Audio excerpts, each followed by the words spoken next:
ஆனால் விவசாய பெருங்குடி மக்களே, இதுதான் நம்ம இயற்கை நெட்சர்ப் இயற்கை உரம் பயன்படுத்திய கரும்பின் விளைச்சல். கணுவு பாருங்கள் எந்த அளவுக்கு பெருசாக இருக்குதுன்னு.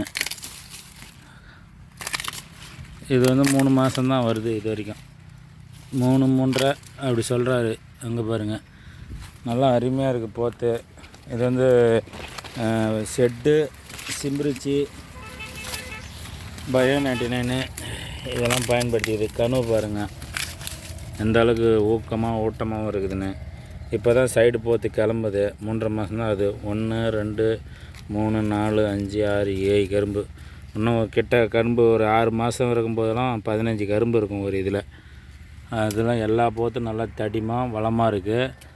எந்த ஒரு இப்போ விவசாயியே பாருங்கள், சோலையினுடைய அளவு பார்த்திங்கன்னா எந்த கரும்புக்கும் இந்த மாதிரி சோளை பட்டை இருக்காது. நம்மளது எவ்வளோ அளவுக்கு பட்டை இருக்குது பாருங்கள். எல்லா சோலையும் நல்லா பெருசாக நல்லா அகலமாக விரிச்சலாக இருக்குது. சிம்பிரிச்சு 2 முறை ஒரு முறை ஃப்ரே பண்ணார். அதால் தான் சோளம் இந்த அளவுக்கு நல்லா பட்டை பெருத்துருக்கு. சோலையை பார்த்திங்கனாவே உங்களுக்கு தெரியும். நல்லா பாரு, அருமையாக இருக்குது. இயற்கை நெட்சர்ப் உரம் பயன்படுத்தியது நான் தான் கொடுத்தேன். இந்த வயலுக்கு முழுக்க ஆர்கானிக்கு தான் பயன்படுத்துகிறாங்க. ஆர்கானிக்கு. இந்தாண்ட ஒரு சின்ன கரும்பு இருக்குது, ஒரே ஒரு டோஸ் தான் ஓடி இருக்குது. இந்த கரும்பு நம்ம தான் கொடுத்துருக்குறோம். நல்லா இருக்குது. இதுவனுடைய மகசூலும் நல்லா இருக்குது.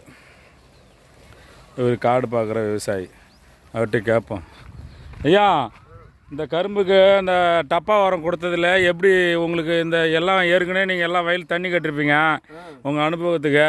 இப்போ இந்த வயலும் தண்ணி கட்டிருக்கிறீங்க, கரும்பு இப்போ எப்படி இருக்குது? நல்லா இருக்குங்களா? உங்கள் மனசுக்கு எப்படி திருப்தியாக தெரியுதா? இல்லை இப்போ மற்ற காட்டுக்கும் இப்போ நம்ம டப்பா உரம் கொடுத்த பிறகு அடுத்த காட்டில் பார்த்துக்கிட்டு இந்த காடு பரவாயில்ல. இங்கே எத்தனை வருஷமாக இந்த காட்டில் வேலை பார்க்குறீங்க? ஒரு வருஷமாக ஆகுது. இப்போ அந்த வேற மூட்டை உரம் போடுற காட்டுக்கும் இந்த வயல்